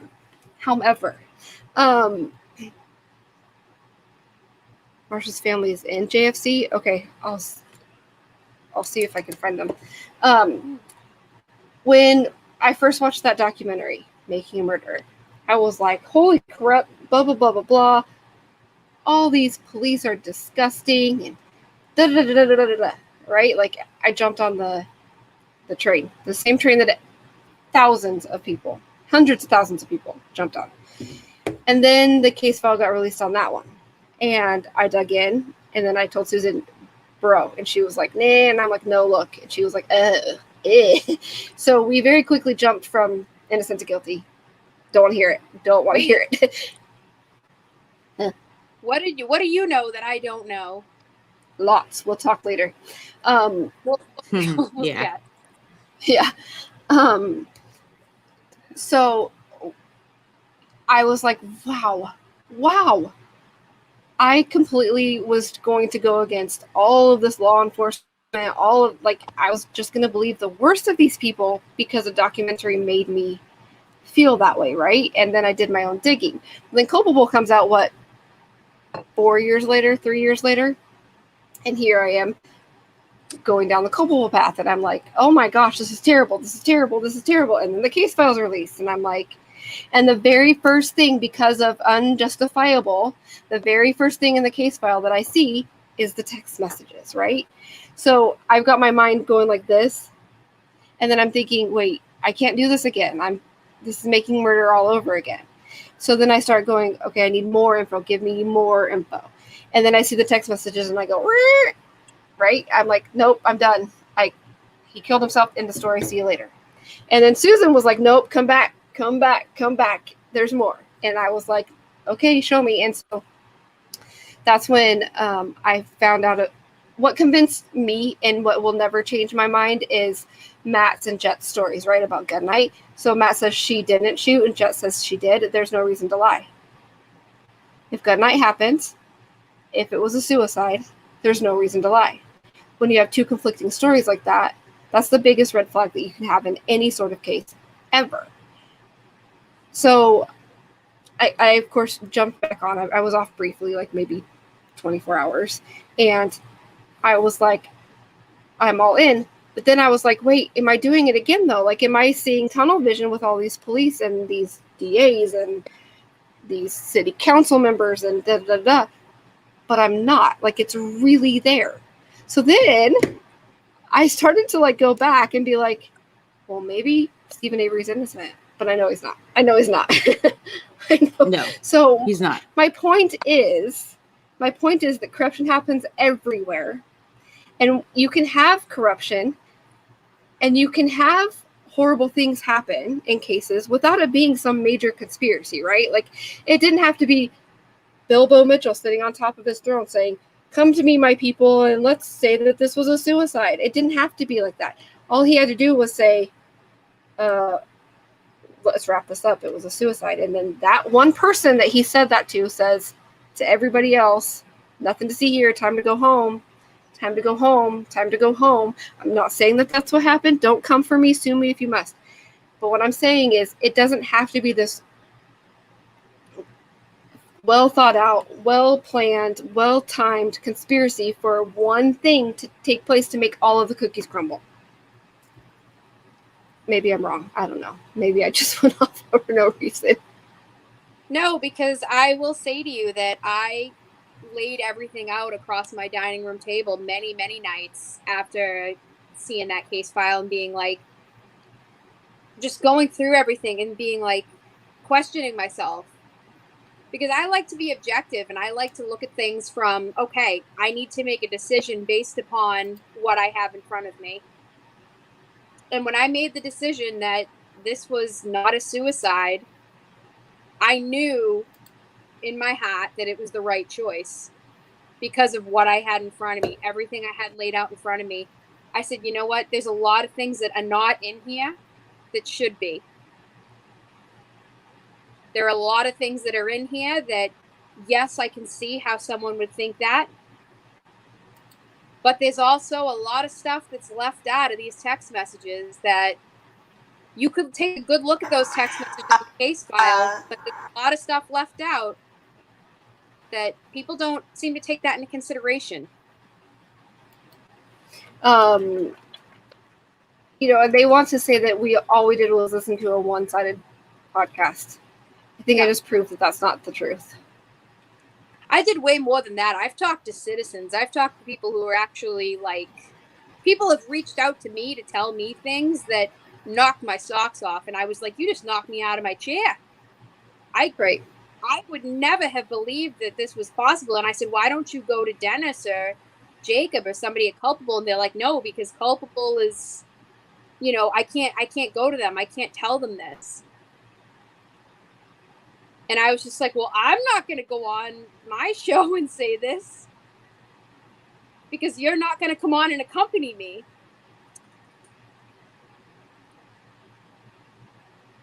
CT. So there's, this particular case here, I think there's a lot of stuff that you could look into the case file and say, yeah, this was a suicide. But there's also a lot of stuff that's not in the case file that would lead you to believe and lead you to the conclusion that this was a murder. I have a different opinion. I personally think that case file, you look at it, there's so much that points to it not being a suicide. The only thing that they have is those stupid text messages that mean jack shit. Those stupid text messages mean absolutely nothing. I totally agree with you. I couldn't say. I mean, even in the narratives, text messages. Even in the narratives, the cops are saying, "I don't think it was a suicide. This doesn't look like a suicide to me." But hey, they told us to do say this, so. Yeah, and if there was really nothing going on, then why are Frankie and Marvin in bed under the blankets with those emails? Here, I need to address this really quick. Can you? The case file, the investigation is closed? No. It depends on the case.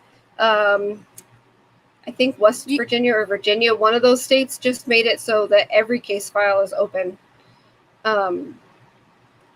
It just is a case-by-case basis and a state-by-state, county-by-county law. You can get case files for open cases. It's just up to if the judge wants it sealed or not. A lot of times, the case that I'm currently working on in Florida, this is what the detective said to me. She's closing it. She's done with it. It's not going to be an active investigation, but she doesn't know when she's going to close it because she doesn't want me to see it because of all the errors that were made. So I have to wait an entire year now, as does this person's family, in order to get the police report, to get the good work started that we've already started doing.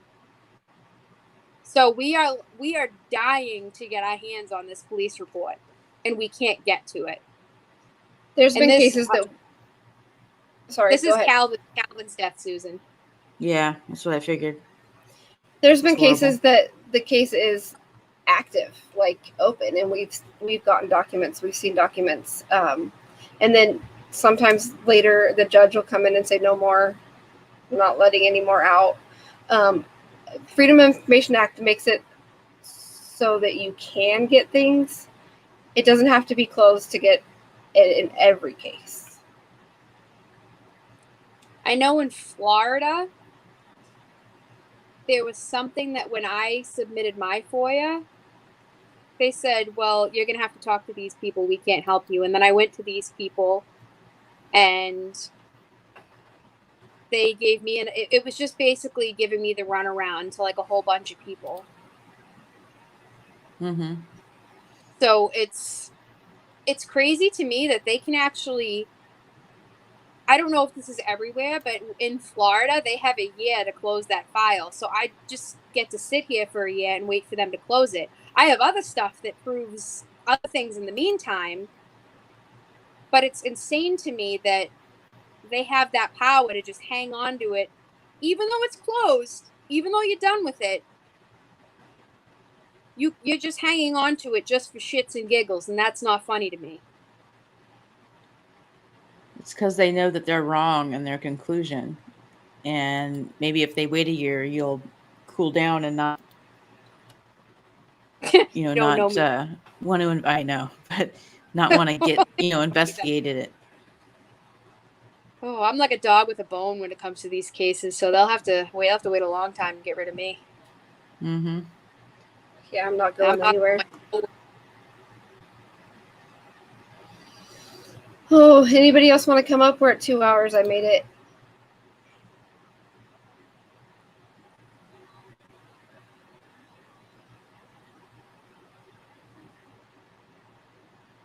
What case was it, Susan, that we were getting arrest warrants as they were happening? Not warrants, arrest. You know what I'm talking about.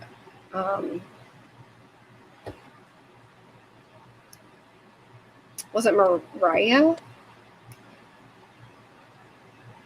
God, what case was that? We've done so many. We were literally getting them in real time. Yeah, what was that?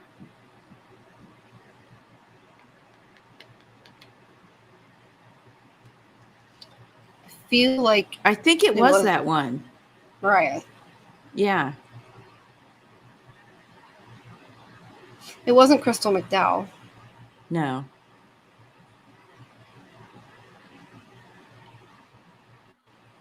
But I already knew what happened. I think it was a little kid, though. I think it was a little kid, or maybe it was Lucas.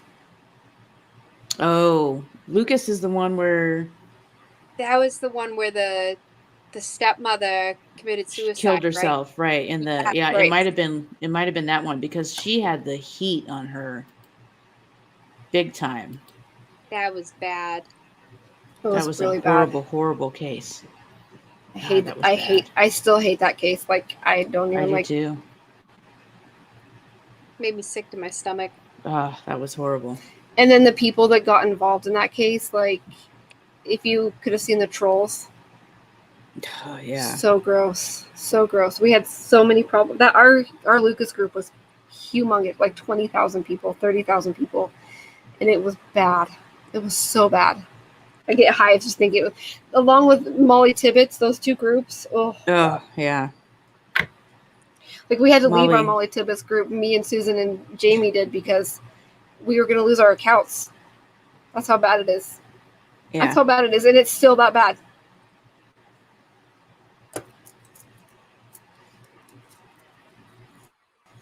Anyways, anybody else have anything?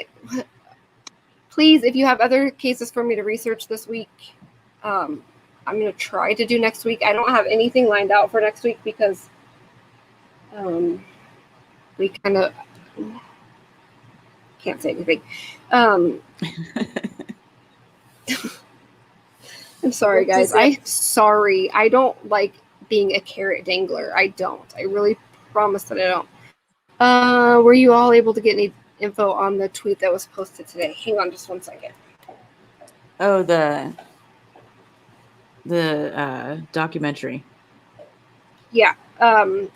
As far as we know, there is a documentary in the works. That's all we know. We don't know what point it's at. We don't know if it's at Netflix. We don't know if it's... And I don't want to ask.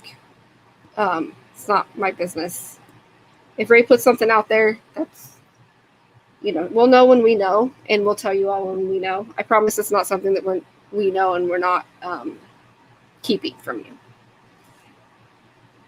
That's what she works on a lot, is that kind of stuff, and getting like Christian's name out on billboards, and she has to run that Twitter as if she's running a political campaign. So I don't envy that at all. Like, she works so hard.